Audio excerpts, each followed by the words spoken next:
I mentioned in a previous video, but I'll say it again. Newborns need to sleep around the clock. In the first week, it's something like 17 to 19 hours a day, which means you will often see him falling asleep at the breast.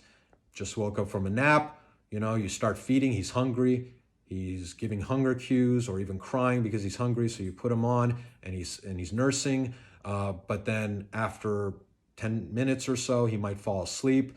You gotta wake him up and make sure that he gets a full feeding. I talked about some of the ways that you might gently wake your baby up in those instances. You can rub gentle circles in the palm of his hand while he's at the breast, and I did that. You can rub his back, you can caress his face, you can rub circles on the soles of his feet, or just rub his feet. I mentioned in a prior video that I would tickle my son's feet, and then I read in the Secrets of a Baby Whisperer book, I'd forgotten, but the author there had said, never tickle a baby's or a newborn's foot. That would be like me reaching under the table while you're eating and tickling your feet.